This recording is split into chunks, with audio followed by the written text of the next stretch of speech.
Good morning, everyone. Today we have the lovely Dr. Sheila Brooks here to speak to us today. I'm going to read her bio and then we'll get started with the interview. Dr. Sheila Brooks is an author, Emmy Award-winning journalist, entrepreneur, dedicated advocate for minority, women, and diversity issues in small businesses, and an expert in multicultural marketing and entrepreneurial education. Dr. Brooks is founder, president, and CEO of SRB Communications, a full-service 29-year-old advertising and marketing agency in Washington, D.C. Prior to starting her company in 1990, Dr. Brooks built a distinguished television career as a reporter, anchor, and news director at CBS, NBC, and PBS TV affiliates across the country.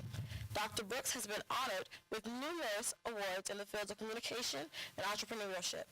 Some of these awards include the prestigious 2019 President's Award from the National Association of Black Journalists, a three-time honor, an induction into the Silver Circle, a Hall of Fame honor from the National Academy of Television Arts and Science, which recognizes more than 25 years of excellence in journalism, 2018 Folio Top Women in America Award from Folio Magazine, and 2016's Community Investor Award from Baltimore Association of Black Charities, and many more. Dr. Brooks is a sought-after speaker and author after releasing her first book, Lucille H. Bluford, the Kansas City Hall Activist Voice for Social Justice in spring of 2018. Dr. Brooks teaches multicultural marketing in her role as a faculty in the Graduate School's Strategic Public Relations program at the George Washington University. Previously, she taught journalism and entrepreneurial college courses and was an entrepreneur in residence in the School of Communication here at Howard University from 2010 to 2012, where she provided consulting services in strategy, branding, and media outreach for an entrepreneurial incubator. Dr. Brooks received her PhD in Communications, Culture, and Media Studies in May of 2015 from Howard University.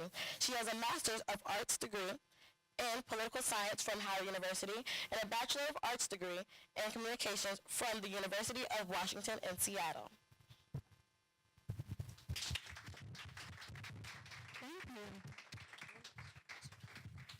So, Dr. Brooks, thank you for being here. I really appreciate it. And thank you so much for having me here. Absolutely. So, let's just jump right into We'll it. do it. Okay. So, can you tell me or give me a synopsis of what your book is about and how you were inspired to create this book?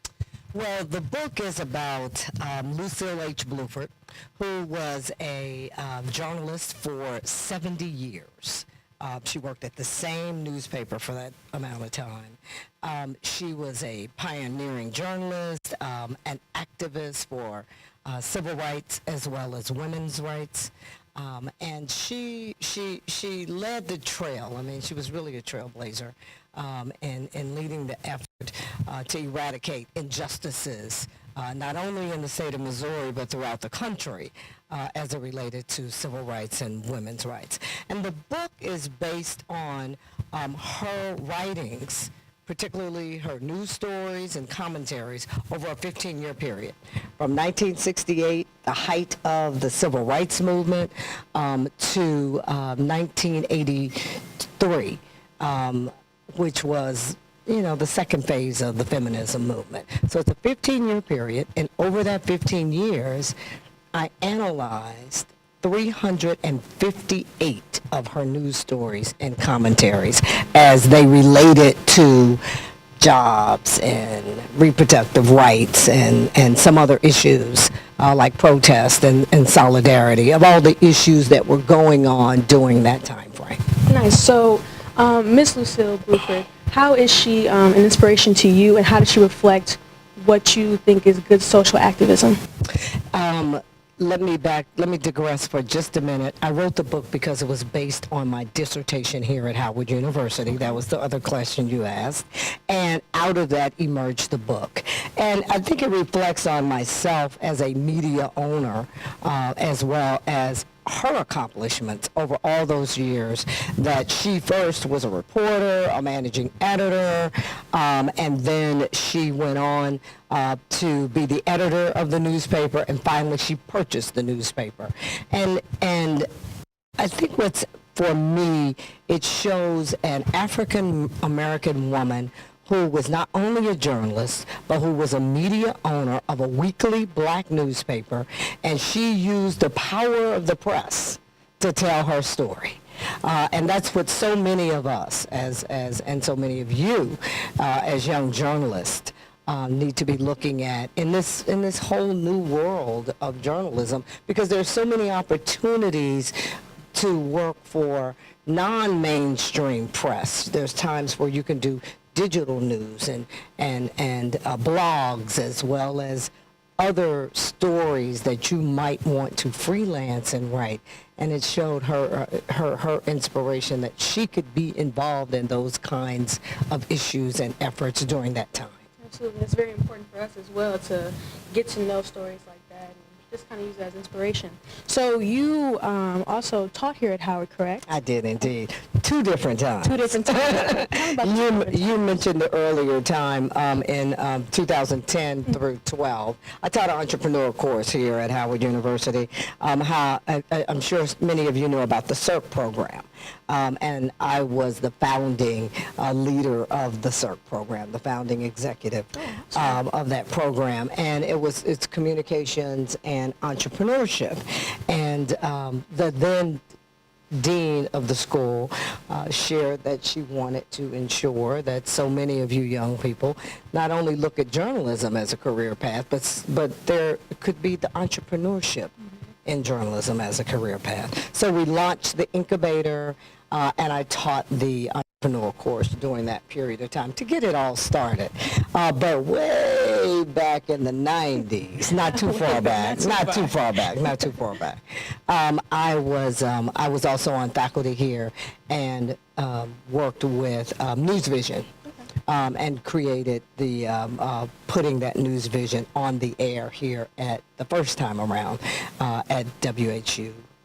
Okay. So that was the first time around, and I taught a reporting class. I came in here, and I was still working in television news. I always taught throughout my professional career because I think it's important to give back. And so I decided that I would teach this reporting class, and then I came into a classroom the first day, and everybody, I looked at the book list, and I'm like, you can't teach reporting out of a book. So I took News Vision, and we created an on-the-job experience training program. So you're also an alum of Howard as well. Absolutely, and when I did that, then I went on and finished my master's degree back in the 90s, and then came back some years later, which was a few years ago, and decided that I wanted to pursue a PhD. And that's when I finished my graduate work and did that. And my dissertation then was on Lucille Bluford, because I wanted to write about not only a woman who was a media owner who used the power of the press, but also on black feminism, because she was a black feminist, and talk about the oppressions and the experiences that she had over the years that she was writing. So how has black feminism changed from when she was advocating for it and what it looks like advocating for it now? I don't think that there has been much change, frankly, if you're asking my opinion. I think that black women have been overlooked, and certainly in scholarly research on feminism. I believe that black women have been also overlooked in the black press over the years. The problem has always been rooted in grassroots activism. We all know that we as African American women have been stereotyped, and in those days they called it double jeopardy because we were black and we were women. How much has really changed? Look at the Me Too movement. I think what's happening is that we are kind of revisiting some of that. Black women have always had a standpoint on the experiences and the issues that they have faced throughout their years, and whether it's as moms or professional women or career women. And what Lucille Bluford did is she used her feminist voice in those news stories and commentaries that she wrote about in the Kansas City Call, that weekly newspaper. And what I see now is black women are using their voice more and continuing to tell their stories about injustices and oppressions, stories about sexual harassment in the workplace, stories about politics, and they're using their feminist voice to tell those stories in different ways. So what does it look like for you, a feminist voice? What is that? How do you use your feminist voice? I use my feminist voice in forms like this, and talking to young people, talking not only about the book and about trailblazers like Lucille Bluford, Ida B. Wells, Daisy Bates, black women who have told their stories through their own media vehicles like their weekly black newspapers. But I also use it in telling those stories in speaking events that I may have about the book, or even just on women becoming entrepreneurs and staying the course. Because we always look at that career, the career in journalism as a reporter, the career in advertising and marketing. And we need to also be looking further down the road. What's that next path for us? As African American women. So I use it in a lot of different ways. I teach a course once a year because I don't have a lot of time at George Washington University on multicultural marketing. And I'm using my feminist voice there and teaching that course. And opening the eyes of so many young people about, what's really going on in marketing and advertising, and how multicultural marketing is no longer an option in this country. Multicultural marketing for brands, the big brands, it needs to be intentional. It's a necessity. And so I use it in so many different ways. That's awesome.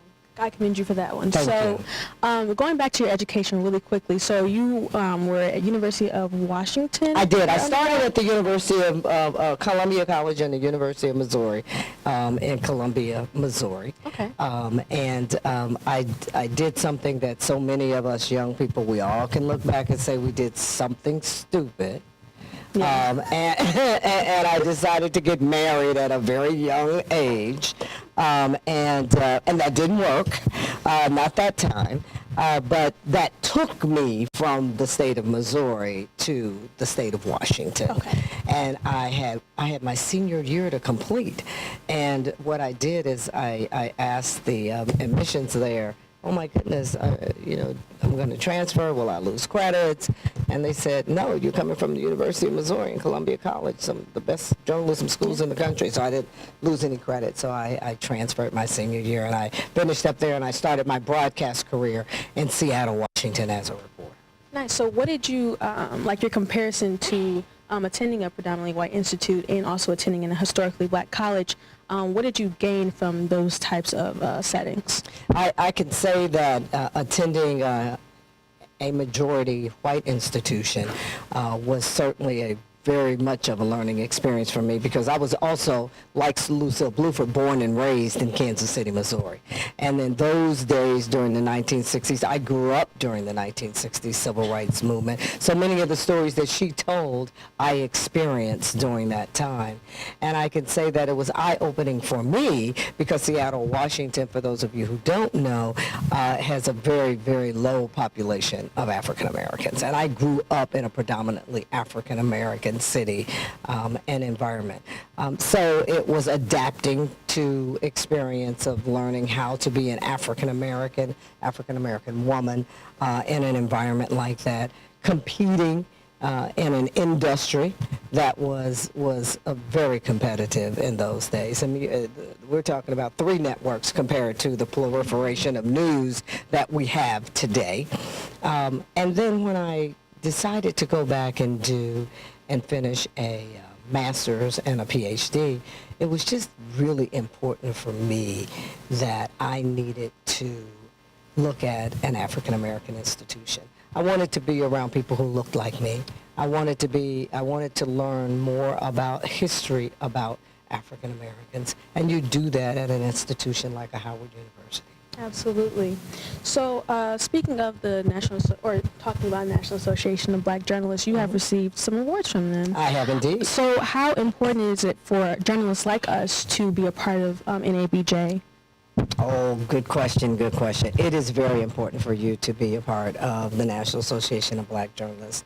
I found NABJ when I was a senior at the University of Washington, believe it or not. Walking down the hall, looking up on a bulletin board, and there's a notice about joining this National Association of Black Journalists. Being in a city that had about 10% African Americans, I said, this is a good opportunity for me to get in, learn, meet other people who were doing the same kinds of jobs that I was doing. I got involved then as a student member of the organization in 1977. The organization was only 2 years old then. It had about 200 people that were members of the organization, and now we boast more than 4,000 black journalists across the country. It is very, very important for young people to get involved in NABJ for a number of reasons. We provide internship opportunities, scholarship opportunities. I created a program that's an on-the-job training program for young aspiring journalists who want to be reporters and anchors and photographers and editors in the business. And I created that program in 1990, and this year we will celebrate 30 years of that program, and we have thousands of journalists who have gone through that program, young journalists who are now in major positions at major networks and television stations across the country. So it is a very, I'm very, very proud of that program. There's also so many ways that you can network and learning opportunities for each and every one of you. I could say this, my son grew up in NABJ, swore he would not be a journalist, you know. Children just don't want to follow in their own parents' footsteps. My husband is a journalist, and he grew up in the organization. And every job that young man has had over 13 years, he's gotten at NABJ, because we also boast and have the largest media fair in the country, where all of the networks, major newspapers, as well as major television stations from across the country come, and that's where they source their young talent, whether they're on the air or in behind the scenes like he is as a producer. And I'm very proud of him. He's worked throughout the country for 13 years as a local news producer and executive producer, and now he is a producer for CBS This Morning with Gayle King. That's awesome. Yeah. So NABJ is the way to go, everybody. It is. It is. So before becoming the founder and president and the CEO of SRB Communications, can you tell me a little bit about what it was like being a journalist and being like a TV journalist, basically? For me, it was a little bit different than it is for so many of you now. As I mentioned earlier, for me, we only had 3 networks then, CBS, NBC, and ABC. And those local affiliate stations, there were so very few of us on the air. I could say that in my first 6-7 years of being in newsrooms across the country, from Seattle to Dallas, Houston, Texas, I was either the only one in the newsroom, or only one of 2. And it's very interesting when you grow up and you work during the 70s and the 80s when that is occurring, because it's really tough to cover stories on the black experience, because you're always educating the team that you work with, your bosses, the sensitivities of covering African Americans, and of course they always want to send you out on the black story. And that's good. I mean, because I think we could tell our stories better than so many others, but we also know that we are capable of telling business stories and political stories, and you really had to fight for those kinds of stories. So you had to be strong-willed. It was important that you are always keeping abreast of what's going on in the world. And so many young people now, and I know so many of you are guilty of this, is that, and I said this to a young lady in my on my staff this morning, I heard her say something, and I replied, "Oh, okay." I said, "We were concerned about the weather tomorrow." And I said, we need to be making plans for that. Oh, I didn't hear that. And what I'm saying that you're guilty of is not even reading the news or knowing about the news. And you must know about world affairs and news. Because if this is the profession that you want to pursue, how will you know what's going on? How are you going to become a better reporter? How will you become more competitive than the next person? Because it's unlike when I grew up, when we as African Americans were a commodity and they could hire one or two of us. You know, there are thousands of young African Americans coming out of school, coming out of schools across the country in journalism, advertising, marketing, digital. So it's very, very important that you learn all of that so you can become a better journalist. Awesome. So going back to your book. Yes. And I have the book here. Yep. Just so everybody can see knows, it. I have the book here. It's called Lucille H. Bluford and the Kansas City Call. Clinton Wilson was also a co-author. He contributed some to the book. He was on faculty here until he retired a couple of years ago. He was also the chairman of the journalism department, and he was on my dissertation committee. So Dr. Wilson has written 6 or 7 books on the black press. So it made sense for me if I wanted some guidance, if I wanted some counsel, and to really, really get the word out there about the book, that I should get someone to work with me that could make this a better book, and Dr. Wilson was that person, and I am grateful to him for all of his work for that. Absolutely. And you're a nominee, so it's yes, a nominee for the NAACP Image Award. Absolutely. I mean, that was just incredible. We got news last week that we are one of 5 nominees for the literary works. For the literary works category for the NAACP Image Awards, and there were thousands of entries for that.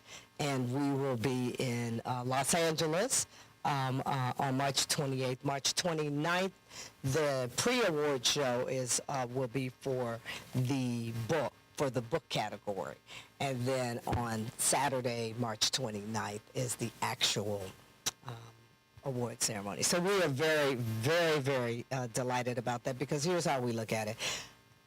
We're a winner just for being nominated. I mean, it's such a prestigious national award, you know.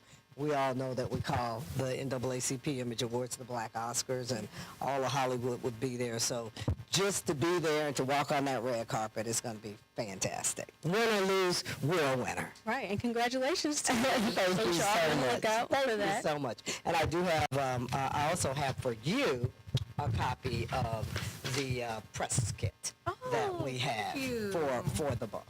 Thank you so much. Yes. Nice. Thank you.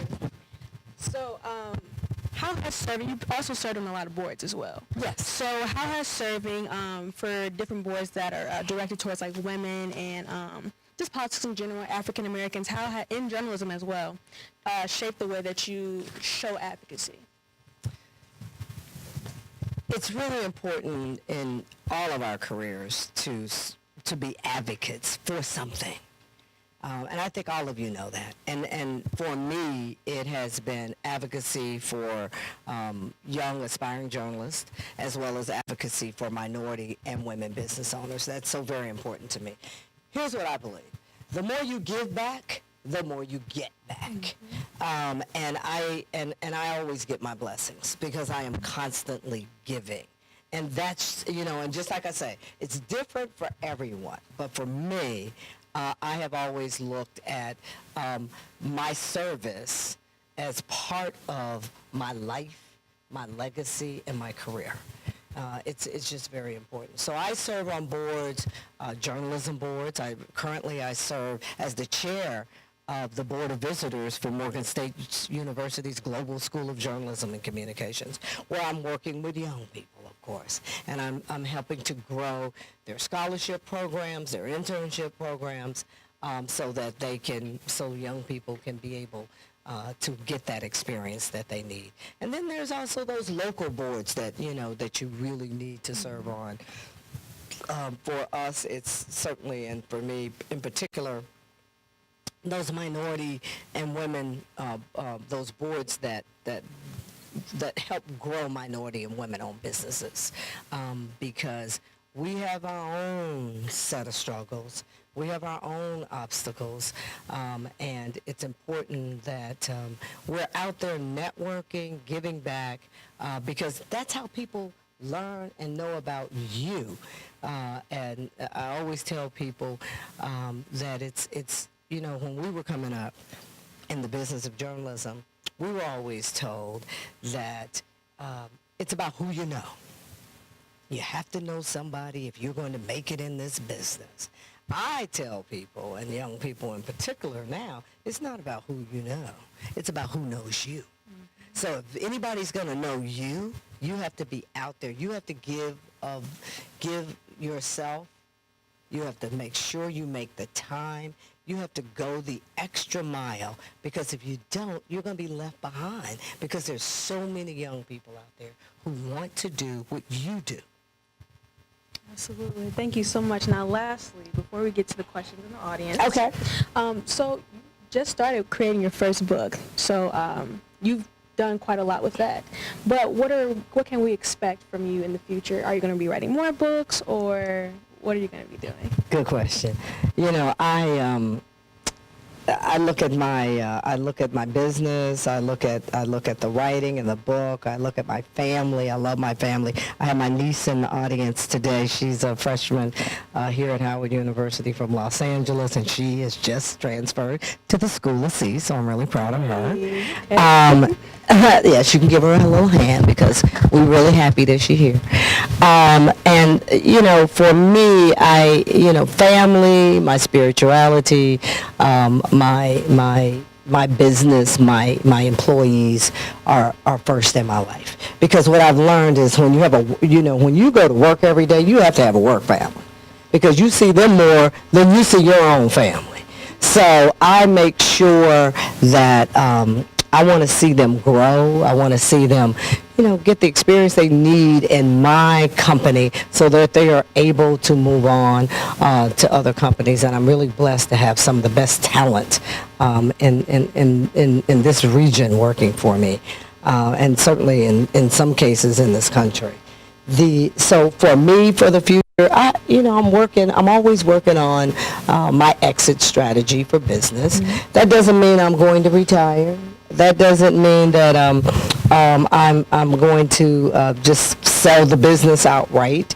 What it means is that I want to be able to leave a legacy in the business, and I want to be in a position where I am not doing the day-to-day work, but that there's some talented number 2, number 3 on my staff that can take the business and run with it, and I can kind of step back or step aside so that I can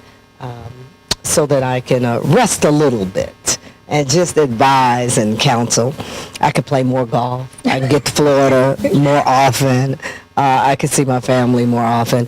Am I going to write some more books? If that opportunity comes up, I certainly will. I would love to write the book about black women and entrepreneurship, and talk about some of the obstacles that I've faced, and give some advice to some other African American women who want to be entrepreneurs. Because, so many times we don't share and tell our stories. We tell the good, but we don't tell the bad. And I think the good and the bad need to be told together, particularly when you're talking about being an entrepreneur. Everybody looks back and says, "Oh, you're so successful. You have this large business. You have all of these employees." Well, there are tough times. There have been times over these 29 years where I woke up and didn't know how I was going to meet payroll. There have been times during the recessions when I woke up and we had lost several millions of dollars overnight. So the good times come with the bad times. There are peaks and there are valleys. And I think that we, as African American women entrepreneurs, need to be able to tell that story so we can help the next generation of women. And I think that's very important to just get a message to everybody out there, like, especially as young people, we don't really focus on how our lows can help us too. That's right. Yeah, absolutely. Right. You have to crawl before you walk. Sometimes you have to have those struggles before you have the triumphs. Thank you. And you deserve, playing more golf. You've achieved a lot. You've achieved a lot. Thank you so much. So we're going to transition to questions in the audience. Hi, Dr. Brooks. Hi, how are you? Can you hear me? I can hear you. Can the audience hear me? Okay. My name is Meredith Zonger, and I'm a graduating senior. I first want to say thank you. I'm a big fan. I know Roland Martin was one of the first people on your NABJ student projects. I am a former student project alumna, and I'm graduating Congratulations. 2015, so that really changed my life. And Fan. so I want to say thank you for that. And number two, I'm a graduating senior, and I've been offered an internship to go to the Wall Street Journal. Congratulations. Thank you for personal finance. And that is like my dream company. So the internship is pretty cool. But I want to know, I'm not putting all my eggs in one basket, but I want to know, what advice do you have for people like me that are coming out of college and starting their careers? So I'm a little nervous because I don't know what I'm going to do after those 3 months. I'm a really hard worker, but what do you say to people like me that are just stepping out in the real world now? I'd say a couple of things to you. One, the Wall Street Journal is one of the top business, of course, newspapers in this country, and there are a couple of people that you need to know if you don't already know, and I could certainly give you their names and introduce them to you. Two, as a young person who is looking at business news, I applaud you. Thank you. Because there should be so many more of young people, particularly African Americans, who, it's great to look at news, but there are so many other different aspects. Great to look at politics, but business news is certainly an area of interest that I think so many more young African Americans should do. I would say a couple of more things. You should be at NABJ's convention in Miami this summer, because you only have a 3-month internship and you need to get a job afterwards, and you don't know that the Wall Street Journal will hire you. You need to make sure that you network with those African Americans, and there are only a handful at the Wall Street Journal, and I can certainly introduce them to you. And there's one other gentleman you need to know, and he happens to be my husband, Rodney Brooks, who was the managing editor of USA Today's Money section for 30 years until he retired 4 years ago. And he is one of very few, a handful of African Americans in this country who has written and reported and been a news executive in money, in business news. And those couple of people at the Wall Street Journal are his mentees. And he is still writing business news freelance. So network with those kind of folks. Join and continue to be a member of not only NABJ, but some of those task forces. There's a business news task force within the organization, and work hard. Don't just, you know what I tell young people? And I told somebody in my office the other day. When you are early, you're on time when you come to work. When you're on time, you're late. And when you are late, it is unacceptable. So always be early, always stay late. Always ask, can you work the extra hours? And then you will stand out among all the rest in the newsroom. Wonderful. Thank you, Ms. Brooks. So should I wait after? I could just, yes, you can. Or you can do what you're supposed to do. Just Google Rodney Brooks and go right to his website and contact him. But I do have his card. I'll give it to you. Thank you.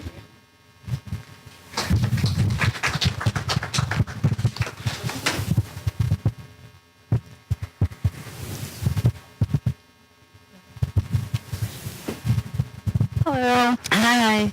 My name is Myron Edwards, and I'm a junior broadcast journalism major from Kansas City, Missouri. Yes, I transferred from Lincoln University of Missouri last semester. Good for you. Thank you. And I want to know, transferring and seeing the differences between the program, the journalism program at Lincoln and the one at Howard is tremendously different. And I wanted to know, why do you think that is? Why do you think it's so hard for Missourians to break out into the media industry? And also, do you plan on taking this book back to Lincoln, being that it was because Ms. Bluford wanted to go to Mizzou, but they tried to push her to go to Lincoln? Yeah, some good questions. Let me give all of you a little bit of background in what she is saying. Lucille Bluford in 1939 decided that, she already had her bachelor's degree in journalism from the University of Kansas in 1932. In 1939, her editor encouraged her to attend graduate school. She applied for and got accepted to the University of Missouri, Columbia, which we all know then and now is the best journalism school in the country. Okay? She showed up for class and to register for class that September, and the school turned her away. Why? Because she was black. So they didn't know when they admitted her that she was African American.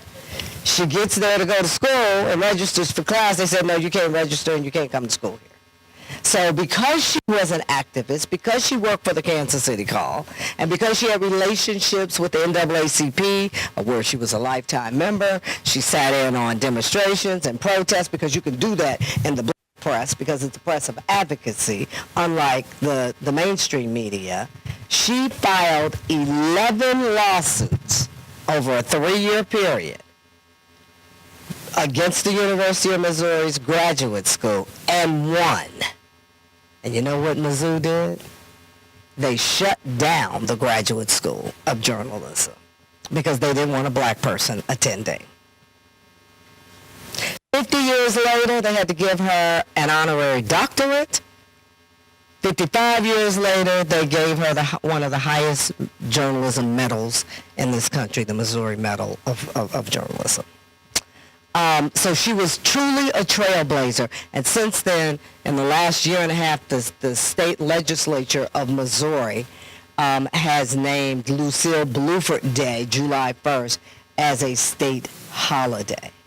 But here was a woman who fought for what she wanted, and because of that, they told her to go to Lincoln University, where you transferred from, and at that time, Lincoln University did not have a journalism program. In fact, Lincoln University, because of what Lucille Bluford did, created the first journalism program at any HBCU in this country.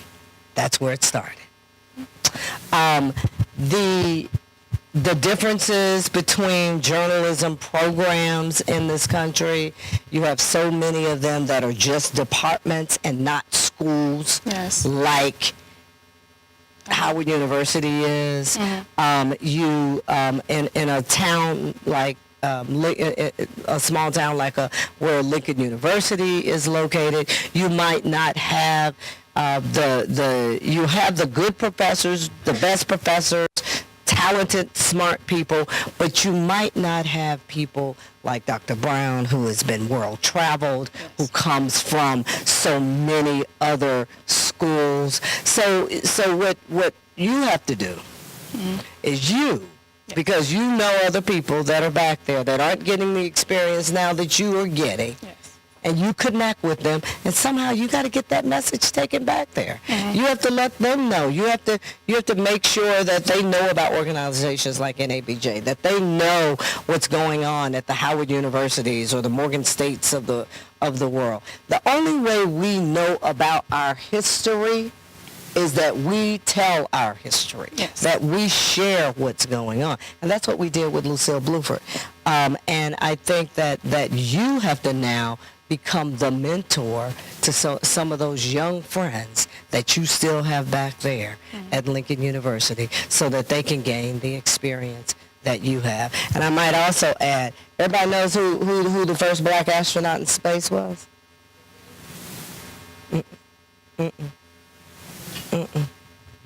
Guyon Bluford, Lucille Bluford's nephew. Thank you. You're welcome.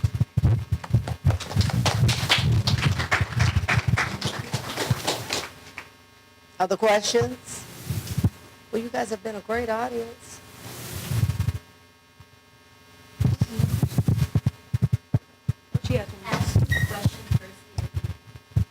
Oh, you don't want to share it with anybody else? Okay. Yeah, I guess I can. Yeah, come on. Don't be bashful. Okay. Hi, my name is Tiffany Hine. I'm from Bridgewater, New Jersey. I'm a sophomore broadcast journalism major. And so, okay, my question's kind of, it's specific, but okay, I'm going to just say it. Go for it. So, yeah. So, my dream job is to be a TV talk show host, but on my show, I know a part of, like, the portion of what I want to talk about is a lot of things that have to do with, like, women's rights. I want to talk about rape. I want to talk about girls who are in underdeveloped countries and not getting more than a primary school education. And I want to talk about also, like, child sex slavery. But most, like, most news outlets don't really always put a light onto those topics, and I want to still be somewhat mainstream so that I do cover a lot of people. What, like, advice could you give me to be the most, like, successful person I could possibly be, and also, like, be able to speak to, like, volumes of people? I think the first thing you need to do is let your voice be known now, because I could hear from your voice that you're very passionate about these advocacy issues. And so, and the way to do that, there's so much digital news out there, so much social media. Look at Jada Pinkett Smith. Okay, she has a show on what? Facebook. Hello. Okay, you could start right there. You could start with YouTube videos. Yeah, I have the YouTube. You know, I mean, all of you young people, you know more than we ever did about digital and social media. And you know how to use it a lot better than we do. Okay. Because we're all old school. I didn't say we were old. Did I say that, Dr. Brown? We're seasoned. Yeah. Okay, but we're all old school. Okay, and that was a big difference. But the young people, all of you have so many ways that you can tell your story. Do you have a blog? I have a YouTube channel. Okay, you have a YouTube channel, and you start telling your story like that, getting involved in other local organizations and telling that story. Every opportunity you can. There's still a newspaper here. There's Hilltop is still here. Go to the Hilltop and see if they want to do, if you can do a column there. Right. You need to make sure that whatever you do, you're portraying your voice. Right. And here's something else that you don't think about a lot. And that's something that goes back to Lucille Bluford and talking about the black press. We don't always think about the black press first. You have the Afro newspapers. You have the Washington Informer, all the black press here in town. Go to those publications and see if they need someone who can write a story or have and eventually get your own column with your photo and your voice. So many ways to tell your story, so many opportunities there for you. Thank you so much. Thank you.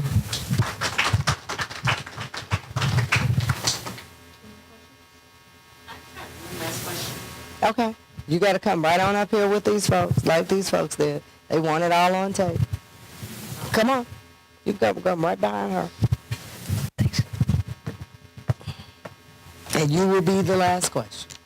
Hi, Dr. Brooks. My name is Tia Lowe. I'm a sophomore broadcast journalism major from Bossier City, Louisiana. And I'm a journalism major, like I said, but I want to do more producing work. Good for you. But I like the track I'm on because I'm getting to know how to write better right now, things like that. So I just want to ask you, how is, like, your transition from, like, starting out as a reporter to, like, more producing work? Well, there's not really a transition. At some point, you must make a decision because once you get on a reporting route, it is very difficult to move over to the producing route. And I guess that's just the way the industry is because so many of us started as a reporter. But see, when I was coming up, you were a reporter / producer. And now they have, kind of, those are two separate tracks. Everybody knows the difference, right? Reporter, you're on the air, you're writing your stories, you're on the air. Producer, you're still writing your stories, but you're not on the air. But the good news about a producer is that's the person who can rise up in management and certainly have control over all of news content and decide what goes on the air and when it goes on the air and how it goes on the air. What I would suggest to you is that looking at your first job, you're going to have to make a decision before you get into that first job. Because what will happen is that you would be pigeonholed if you say, I just want to be a reporter.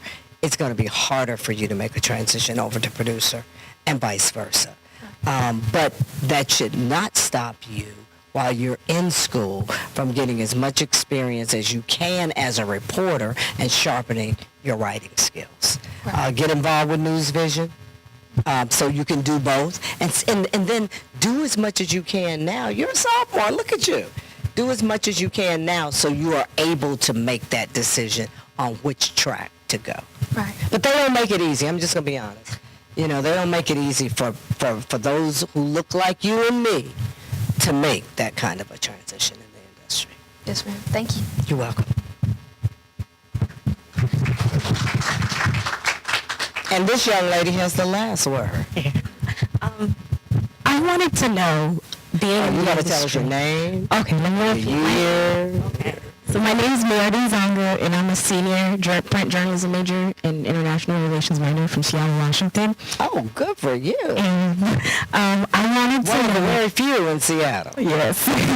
And I wanted to know, can you specifically talk about being a black woman in this industry? Well, I've done internships, but is there really such thing? I hear a lot about how like people that are a little bit older, they're like, oh, you got to work twice as hard and be twice as good.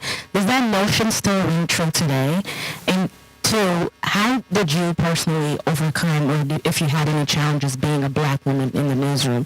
And did your race play a big part in that? Like, how did you overcome the challenges of being black and being able to do your work and not being able to, I guess, to be looked at as the stereotype of being an angry black woman? Yep.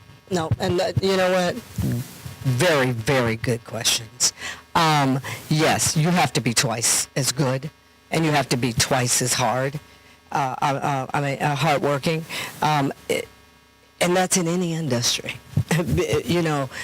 As African Americans, that's just who we are. That's just how the world is. And so we have to work harder. We have to be smarter, and we have to be really, really, really good at what we do. The obstacles that I had to overcome, yes, race played a major part. I was only, I was always one of two African Americans in the newsroom. So I had to go the extra mile and really teach my colleagues and my bosses about sensitivity and storytelling. And be the strong-willed African-American woman that I am, to fight for the stories that I wanted, so that I didn't just get the flower show or the Veterans Day show or the Black Friday, story. I mean, because that's it. But if I can give you any advice, I need to tell all of you this. You have to be good every day, all day, in every story, because you're only seen as good as your last story.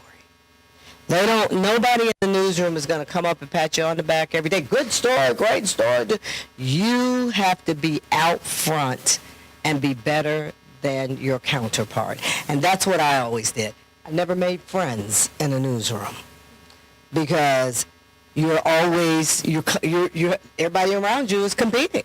Everybody's competing to be the next best reporter, the next best producer. So you have to stay focused on you and your goals. You need to dress for success, always. You go in newsrooms, I see so many young people come in newsrooms and say, oh, the boss is dressed like that, so can I. No, you can't. know you can. Because I always tell young people, you don't dress for the job that you have. You dress for the job that you want to get. Okay? So you don't look like everybody else in the newsroom. I look at my son now. He called me and told me he's got over 100 people in that CBS This Morning newsroom. He says, Mom, everybody dresses down. I've never been in a newsroom like this. I said, well, you're at the network now, my brother. He said, well, I'm still wearing my suit and tie every day. And I said, and you should every day. I don't care how they look. You, as an African-American young man, have to look better. You have to be better. You have to show them you're better. So, yeah, you have to go the extra mile. You have to, don't just settle for the stories that you are assigned. Be the enterprising reporter. Go find news stories. Be in that news meeting every morning and always have a couple of stories that you can pitch. Okay, see, that's what news executives, news managers look for when they're trying to find the best reporters, the best producers. And that's what you want to be. You want to be a standout. Thank you.